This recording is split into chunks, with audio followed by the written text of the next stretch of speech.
This is lesson 9.2, central and inscribed angles. So it says an arc is part of a circle's circumference. So in a circle, the degree measure of an arc is equal to the measure of the central angle that intercepts the arc. Okay, cool. So this is what you guys need to know. So when we look at the lessons coming up, we look at arcs in terms of degrees. So they give a measurement in degrees for this arc length. So the first thing is whatever the central angle is, or you see this angle right here, it's considered central because it's vertex or the corner of the angle. So here's an angle, right? This is the vertex of the angle. If the vertex is on the center, they call that a central angle, okay? So whatever its angle is, that's going to be equal to the arc length that they say intercepts the arc or is inside of that angle, okay? So if this is 85, that's 85. So if you go down here, that's pretty much what this is saying for the first thing. If this is 80, this central angle, and it's central because its vertex is right there on O, the center. If this is 80, that's 80, okay? So you guys have to remember in theory, just kind of going back up to this, well, I guess we can look at it for this one. If this is 80, we know that all the angles around an entire point end up being 360. So if we did 360 minus 80, this angle right here would end up being 280. And then that would make this arc length also 280 from major arc AB instead of minor. So just keep that in mind that like all these angles around the whole edge of the circle and inside are all 360. So if we look at this first example at the bottom, they gave me that this is 60, x minus 1, 3x plus 5. They want me to find what x is. So first off, I'm seeing a semicircle or two angles around a line, which I know is 180. So that means that this angle right there is going to be 120. So I know that 60 plus 120 plus 3x plus 5 plus an x minus 1, all of them are going to add up to be 360 all the way around this point, okay?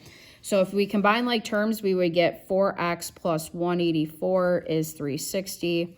Subtract 184 on both sides. 4x is 176, divide by 4, and we would get 44 is x. Okay, so that's just kind of a warm up to this. Okay, so then turn the page. So looking at number 2, it says, given the circle with the center indicated, find x. So first off, if this is 70, the central angle is also 70. So then you're probably wondering, well, now what? Like, now what do we do? So a lot of times when you guys are approaching circles, the thing people forget about is that all radii are congruent. So this is a radius, that's a radius. So that means that base angles are the same. So this is actually an isosceles triangle going back to like unit 1 when we learned it. So I know that x plus 70 will equal 180 by triangle sum. So 2x plus 70 equals 180. Subtract 70 on both sides. 2x equals 110. Divide by 2. And x is 55. Okay, so that's that one. So then for number 3, if this is 72, that's 72. So kind of a joke. It's super easy. Like I said, these notes are nice because they're short. Okay, so for number 2, inscribed angles are different. So again, comparing the two, the vertex of this is on the center. This vertex of this angle now is on the edge of the circle. So when that happens, they call it an inscribed angle. So if this is 100, this is half or 50, okay?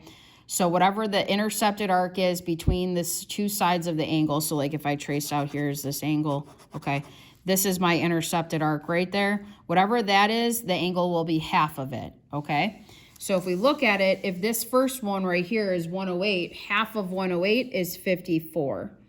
So x would equal 54. Okay? Pretty simple. So turn the page. Okay, for number 2. Now, for number 2, they're giving me that this is 56. So the arc that I need is this one because this is what is intercepted with this angle. So if I trace out the angle real quick, there it is. I need to figure this out. So I know that since this is a diameter, I know that all these angles right here on that half circle have to be 180. So if I do 180 minus 56, I'm going to get 154 right here. And then I know that this is now inscribed to this arc, so half of 124 is going to give you 62. So x ends up being 62 on that. Okay.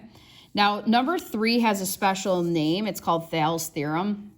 What it says is, if you think about it, we just said it, the arc degrees in a half semicircle is 180 because it's half of 360.